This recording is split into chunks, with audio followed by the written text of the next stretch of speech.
Yeah.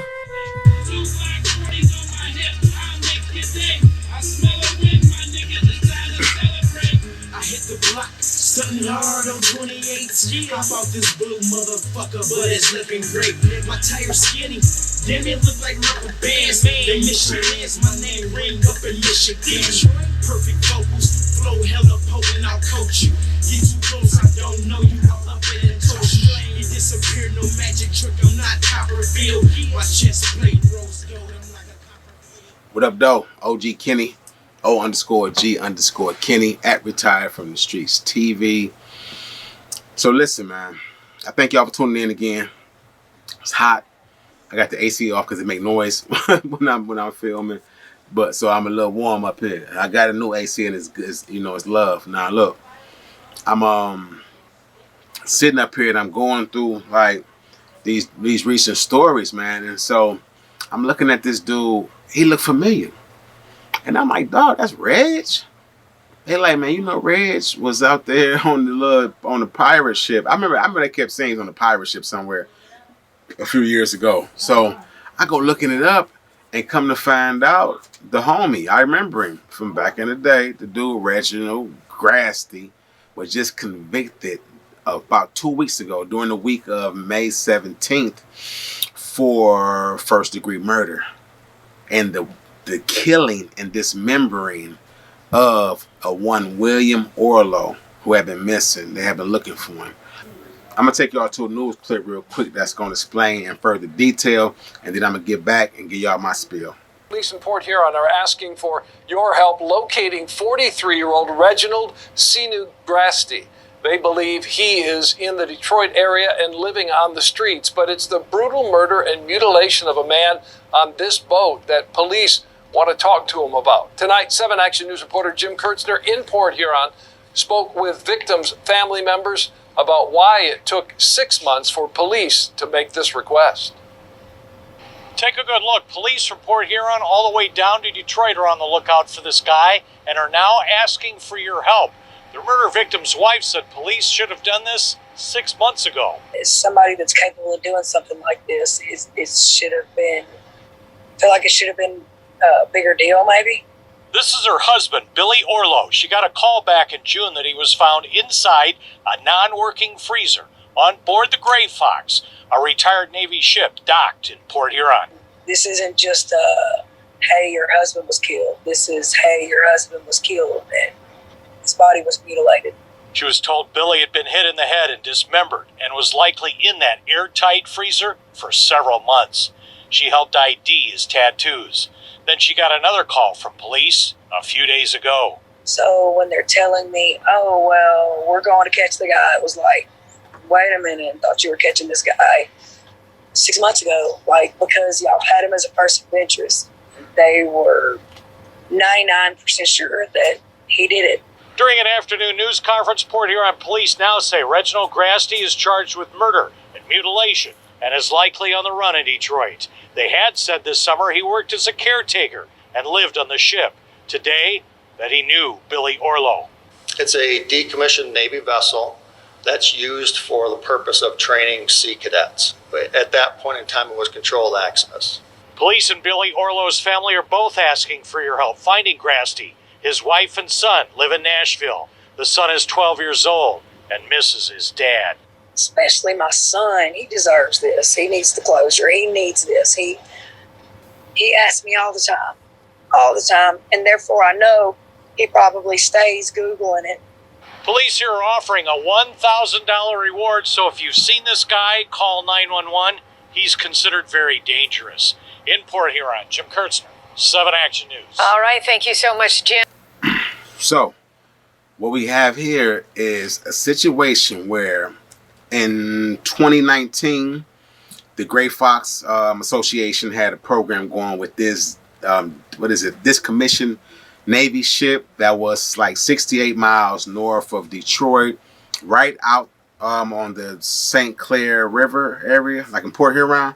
So all this is like St. Clair County, St. Clair Circuit Court, and whatnot. So Reggie, he up there staying for a couple of weeks, and they had this program going on. The Gray Fox Association had a program, whereas if you were down and out, you was on tough times, you can come work on the ship. You can come get some job training while you on the ship, right? What's deep about this story is they said officials asked the brother William Orlo to leave the ship because he had apparently violated the rules of the program for drinking.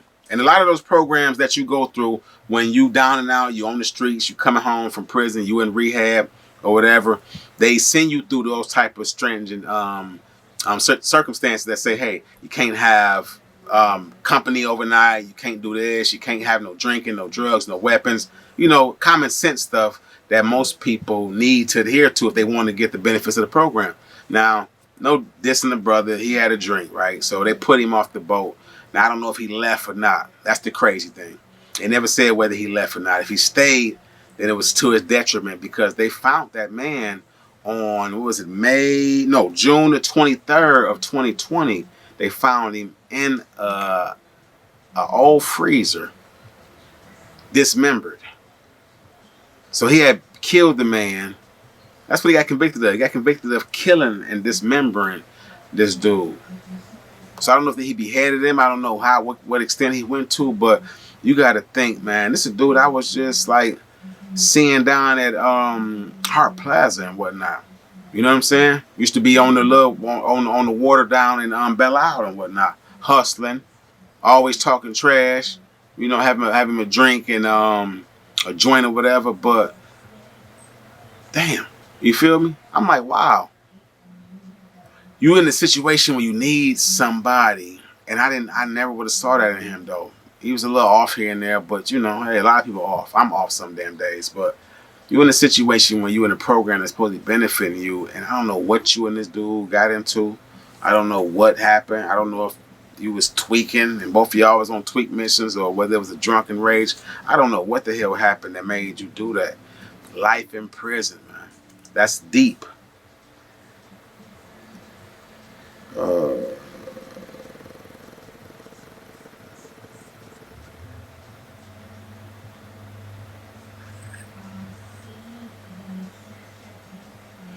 So it's just one of those common scenarios where you look and you never can tell about a person, man.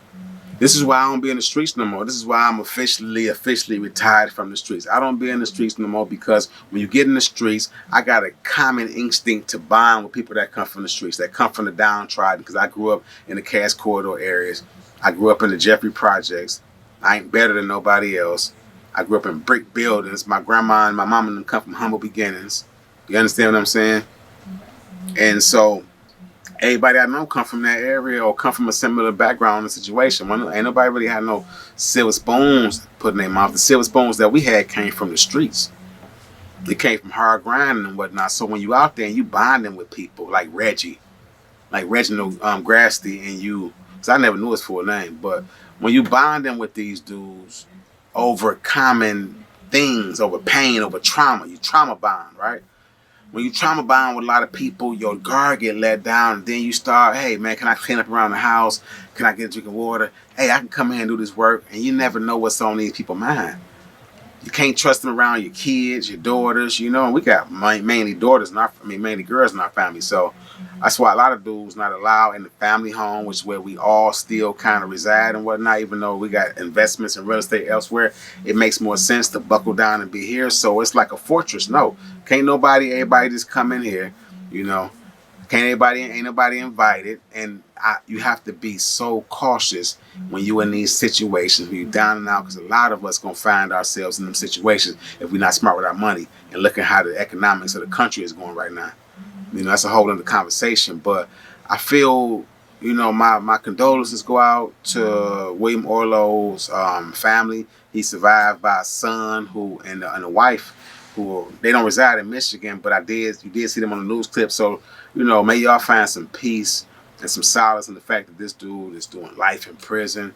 Reg, I don't know what you went through, what happened with you, bro. I just remember you being kind of upbeat mostly. Maybe that was a front, man, but damn, bro.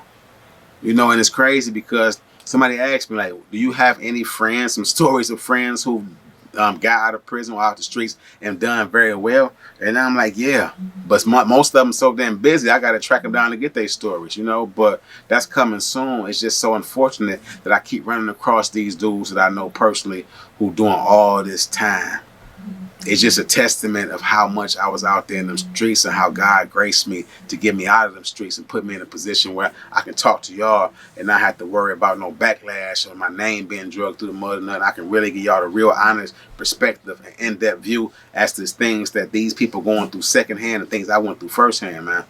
I love y'all, man. I'm gonna holler at y'all tomorrow. I got a deep story tomorrow for y'all. Y'all gonna like this one. Y'all gonna like this one. This one deep. You know what I mean? I got a deep story for y'all tomorrow. Tune in. Don't forget to subscribe. Hit the notification bell. Don't forget to like and share the content and get in the comment section, man. I love y'all. OG Kenny, O_G_Kenny, at Retired from the Streets TV. I'm out.